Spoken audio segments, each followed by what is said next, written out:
नमस्कार, आप देख रहे हैं न्यूज टीवी इंडिया। मैं हूं आपके साथ स्नेहा सिंह और शुरुआत करेंगे आज की बड़ी खबरों के साथ। जांजगीर चांपा जिले के गठन के 27 साल बाद कांग्रेस की राजनीति में एक नया अध्याय शुरू हुआ है। पहली बार बता दें, कांग्रेस ने चांपा से जिला अध्यक्ष की जिम्मेदारी पूर्व नगर पालिका अध्यक्ष राजेश अग्रवाल को सौंप दी है। लेकिन इस बार खास सिर्फ नया चेहरा नहीं है, बल्कि पदभार ग्रहण करने का वो अंदाज भी रहा जिसने जिले में एक नई परंपरा की शुरुआत कर दी है। अब तक कांग्रेस में पदभार ग्रहण केवल आपको बता दें बैठकों तक सीमित रहता था, लेकिन राजेश अग्रवाल की ताजपोशी के लिए चांपा में एक भव्य समारोह आयोजित किया गया। इस कार्यक्रम में मुख्य अतिथि के रूप में आपको बता दें नेता प्रतिपक्ष डॉक्टर चरणदास महंत और कोरबा सांसद ज्योत्सना महंत खास तौर पर वहां मौजूद रहे हैं। इनके साथ ही जिले के तमाम विधायक और दिग्गज कांग्रेस नेताओं ने अपनी मौजूदगी से एकजुटता का संदेश भी सबके सामने दिया है। साथ ही मंच से डॉक्टर चरणदास महंत ने भाजपा की नीतियों पर जमकर हमले बोले हैं और कार्यकर्ताओं को एकजुट होकर संघर्ष करने का मंत्र भी दिया है। वहीं आपको बता दें, पदभार ग्रहण करने के बाद राजेश अग्रवाल ने संकल्प भी लिया कि वह सबको साथ लेकर पार्टी को एक परिवार की तरह मजबूत करेंगे। साथ ही 27 साल बाद चांपा को मिले इस नेतृत्व और शक्ति प्रदर्शन ने आने वाले समय के लिए छत्तीसगढ़ कांग्रेस के इरादे साफ कर दिए हैं। आज जिलाध्यक्ष चांपा जांजगीर के लिए पूरा परीक्षण के बाद और हाईकमान के निर्देश के बाद इनको जिलाध्यक्ष का कार्यभार और हमारा नाम छत्तीसगढ़ का नाम रोशन करें, ये उनको आशीर्वाद। राकेश बाबू ने बताया इस बात को, आपने राकेश के पुत्र ने राघवेंद्र ने, ये हम लोगों को एकदम वहाँ ताना मारा जाता था और ताना मारने के पीछे ये था कि ये लोग मिलजुल के दो सीट बांट लेते हैं अपने अपने हिसाब से, और दो बार से ही हो रहा है कि 2 कांग्रेस, 2 बीएसपी, 2 भाजपा। तो उस मिथक को तोड़ना था। मीडिया साथियों का दिल से आभार कि आप यहाँ पर आके इस कार्यक्रम को सफल बनाए, उसके लिए धन्यवाद। देखिए, सच बात यह है कि अब हमारे विधान अभी जो हमारा जो जांजगीर चांपा जिला है उसमें 3 विधानसभा क्षेत्र आते हैं और 3 अभी इधर शक्ति में चले गए हैं, और हम सही मायने में हमारे पास में 3 नहीं है, 5 विधानसभा क्षेत्र है, क्योंकि शक्ति भी हमारे एरिया में भी आता है, जजपुर भी आता है आंशिक रूप से। तो हमारे पास में जवाबदारी बड़ा है, आने वाला परिसीमन हो रहा है, 1-2 विधानसभा और बढ़ने की संभावना है।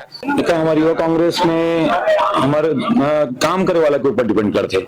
हमन का है भाई, हमन के एक विधायक ऐप के तो कहता हमन जो भी काम करते हैं डालता, चाहे मैं आज जिलाध्यक्ष बने हो, विधानसभा अध्यक्ष रहे, प्रमोशन मिलिस मोला और काम ला देख के मिलिस। तो इसलिए जे युवा मोर संग काम करना चाहिए और संगठन की मजबूती और संगठन की जिम्मेदारी से काम करी, मैं बिल्कुल आगे बढ़ा।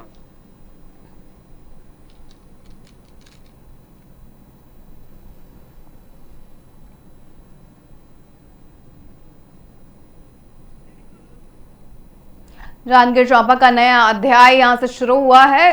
भव्य आयोजन किया गया। 27 साल बाद बदला है समीकरण। राजेश अग्रवाल ने संकल्प भी लिया है कि वे सबको साथ लेकर पार्टी को एक परिवार के साथ आगे बढ़ाएंगे।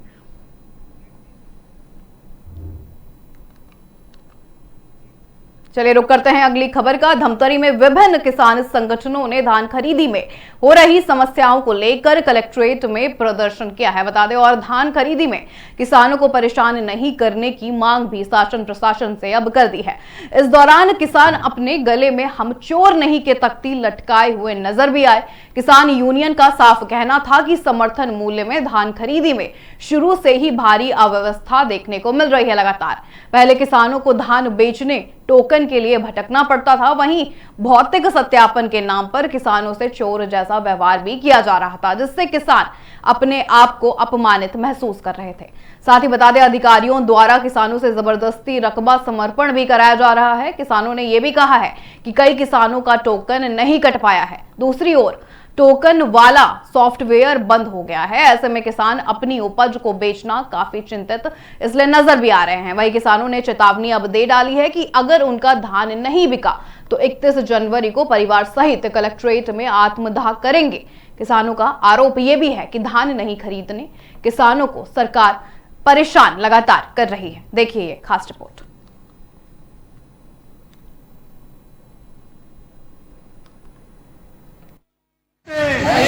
जो जब से सिंहपुर सोसाइटी खुले हैं तब से वहाँ के सम्मानित किसान हरे और आज हमारे बिना जानकारी हमारे बिना सहमति के 1/12/2025 के हमारे धान के 10 से 12 एकड़ के समर्पण कर दिए गए हैं। हमारे एक बार अभी टोकन नहीं कटे हैं और सोसाइटी में हमारे लगभग 1.5 लाख के लगभग कर्जा भी है। टोकन नहीं कटे रकबा सर पर दिखाते हमारे नाम नहीं दिखाते टोकन काटेगा जबरदस्ती करेंगे एक बार नहीं बिकेगा। रामायण सिन्हा किसान संघ अध्यक्ष मगल सिंहपुर क्षेत्र। ये आज हम किसान मन के धान चोर समझ के भौतिक सत्यापन कर रहे थे। भौतिक सत्यापन पूरी तरीके से बंद होना चाहिए और किसान के हर एक दाना धान के बिक्री मंडी में हो प्रत्येक 21 क्विंटल के आधार पे ये सब मांग लेने के हम आज कलेक्टर सर ज्ञापन देना रही लेकिन नहीं है तो एडीएम मैडम आए किसान परेशान करे किसान मतलब पूरा मानसिक रूप से प्रताड़ित कर रहे थे सरकार है। धमतरी जिले के जितने किसान हैं अपनी समस्या लेकर आए हैं उसको लेकर के आया हूँ। सबसे मुख्य समस्या ये है एक तो भौतिक सत्यापन के नाम में जो घरों घर जाकर के जो प्रताड़ित किया जा रहा है यह उचित। चलिए रुक करते हैं अगली बड़ी खबर की ओर। रिसाली नगर निगम में बता दें सफाई व्यवस्था को लेकर सोमवार को बड़ा हंगामा देखने को मिला है। सैकड़ों की संख्या में सफाई कर्मचारी महापौर शशि सिन्हा के निवास पर पहुंच गए हैं। कर्मचारियों के पहुंचने का कारण आपको बता दें 15 जनवरी 2026 को सफाई का ठेका समाप्त होना और उसके बाद टेंडर को आगे नहीं बढ़ाया जाना था। ठेका समाप्त होने के चलते ठेकेदारों द्वारा कर्मचारियों को काम बंद करने की सूचना दे दी गई थी, जिससे रोज कमाने और रोज खाने वाले सफाई कर्मचारियों के सामने रोजी रोटी का संकट खड़ा हो गया था। दरअसल महापौर शशि सिन्हा ने रविवार रात को ही मौखिक रूप से 2 महीने के लिए सफाई टेंडर बढ़ाने का निर्णय लिया था, लेकिन इसकी लिखित सूचना ना तो ठेकेदार को मिली और ना ही सफाई कर्मचारियों तक ये जानकारी पहुंच सकी। इसी भ्रम की स्थिति में सोमवार सुबह बड़ी संख्या में सफाई कर्मचारी महापौर निवास पहुंच गए। बता दें महापौर निवास पर पहुंचने के बाद माहौल वहां तनावपूर्ण हो गया। ये भी बताया जा रहा है कि महापौर ने कर्मचारियों पर नाराजगी जाहिर की है। हालांकि बाद में उन्होंने स्पष्ट भी किया है कि सफाई टेंडर से जुड़ा पत्राचार नगर निगम के अधिकारियों की जिम्मेदारी होती है, लेकिन अधिकारियों की लापरवाही के कारण समय पर प्रक्रिया पूरी नहीं हो सकी। जैसे ही उन्हें स्थिति की गंभीरता का पता चला, उन्होंने 2 महीने के लिए सफाई टेंडर आगे बढ़ाने का निर्णय ले लिया है। महापौर ने यह भी कहा है कि शहर की सफाई उनकी सर्वोच्च प्राथमिकता है और किसी भी हालत में सफाई व्यवस्था ठप नहीं की जाएगी। वहीं आपको बता दें ठेकेदार जहीर खान ने यह भी बताया कि पिछले 2 महीने से वह लगातार टेंडर बढ़ाने को लेकर पत्राचार कर रहे थे, लेकिन महापौर स्तर पर कोई रुचि नहीं दिखाई गई है।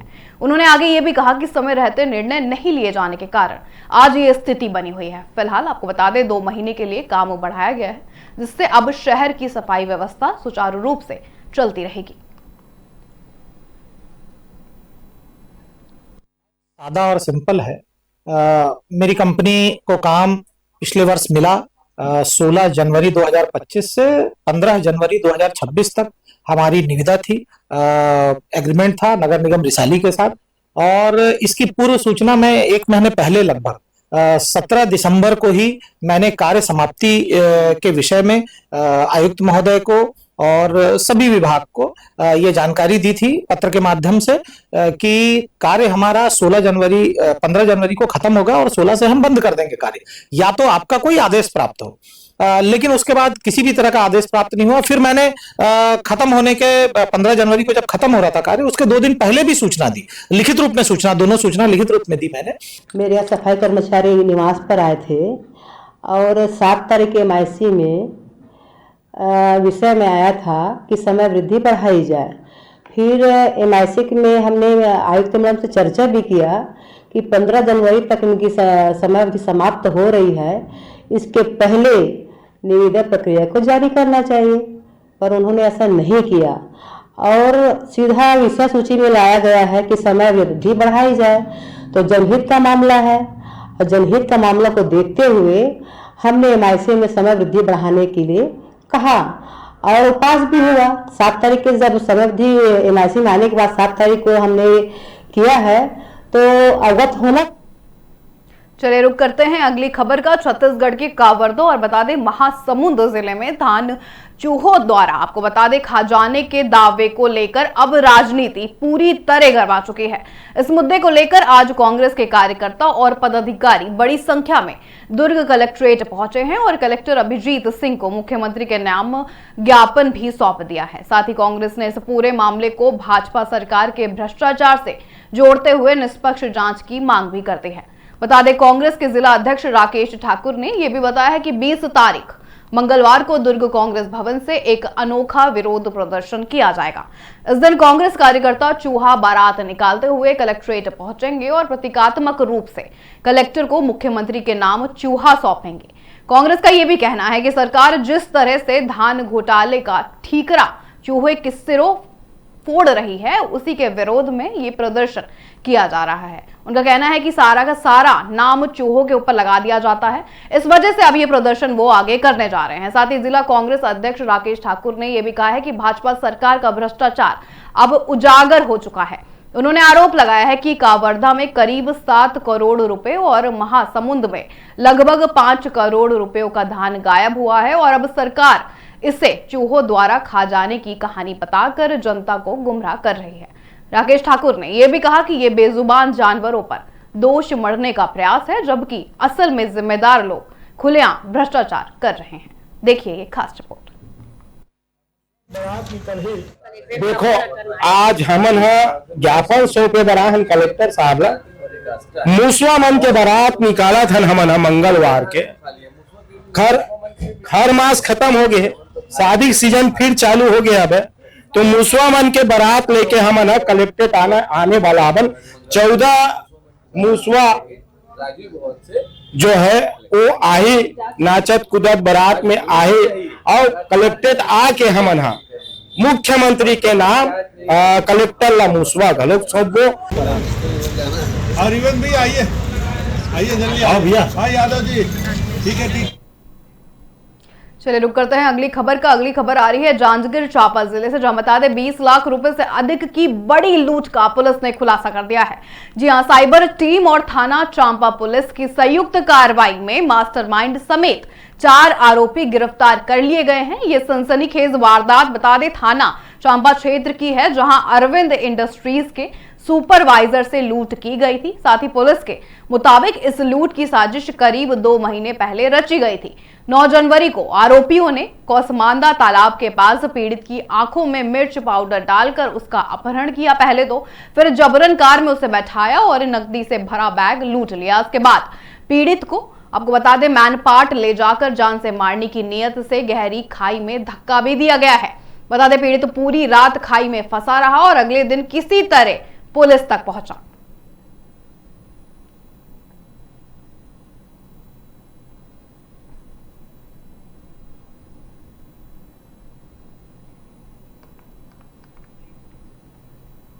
छत्तीसगढ़ में धान खरीदी का सीजन अपने अंतिम दौर में है और ऐसे में आपको बता दें शक्ति जिले के कलेक्टर अमृत विकास तोपनो पूरी तरह एक्शन मोड में नजर आ रहे हैं।